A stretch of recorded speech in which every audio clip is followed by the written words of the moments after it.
মাহমুদুল্লাহ রিয়াদের বিধ্বংসী ব্যাটিং, ঝড়ো ব্যাটিংয়ে যেন বলে কয়ে বল পাঠালেন সীমানার ওপারে। সমালোচনার জবাবে ফিনিশার রূপে হাজির অভিজ্ঞ রিয়াদ, জয়ও পেল রংপুর রাইডার্স। রিয়াদের ব্যাটিং তাণ্ডবের আগে বল হাতে অনন্য কীর্তি গড়েন আরেক বাংলাদেশি মুস্তাফিজুর রহমান। শুক্রবার সিলেটে স্বাগতিক সিলেট টাইটান্সের বিপক্ষে দুর্দান্ত বোলিং করেন রংপুর রাইডার্সের মুস্তাফিজুর রহমান। এর আগে ৩৯৯ উইকেটের মালিক দ্য ফিজ এদিন পূরণ করেন টি-20তে ৪০০ উইকেটের মাইল ফলক।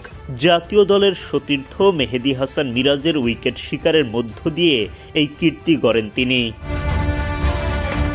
টি-20তে উইকেট শিকারের দিক থেকে বাংলাদেশিদের মধ্যে সবার ওপরে অলরাউন্ডার সাকিব আল হাসান। ৫৬০টি উইকেট এই অলরাউন্ডারের দখলে। ৩৫৩তম ম্যাচে ৪০০ উইকেটের মাইলফলক স্পর্শ করেছিলেন সাকিব। মুস্তাফিজ ৪০০ উইকেটের মাইলফলক স্পর্শ করলেন ৩১৫তম ম্যাচে এসে। বাংলাদেশে তো বটেই, পেস বোলারদের মধ্যে দ্রুততম ৪০০ উইকেটের মালিক বনে গেছেন কাটার মাস্টার। ৪০০ উইকেটের ম্যাজিক ফিগার স্পর্শ করার পরও থামেননি মুস্তাফিজ। আফিফ হোসেন ধ্রুব ও খালেদ আহমেদের উইকেটও তোলেন তিনি।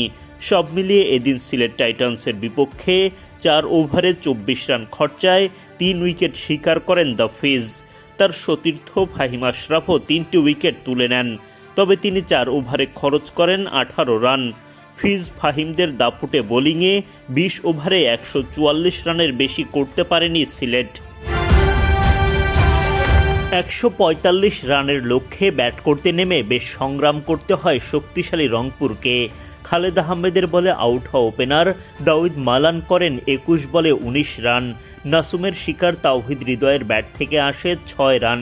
৪৪ রানে ২ উইকেট হারালে রংপুরের হাল ধরেন লিটন দাস। সাইম আইবের বলে আউট হওয়ার আগে লিটন করেন ৩৫ রান।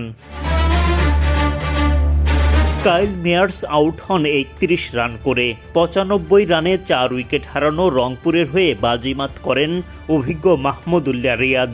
আগের দিনের আক্ষেপ মিটিয়ে তার মারকুটে ব্যাটিং, আর তাতেই জয় নিশ্চিত হয়ে যায় রংপুর রাইডার্সের।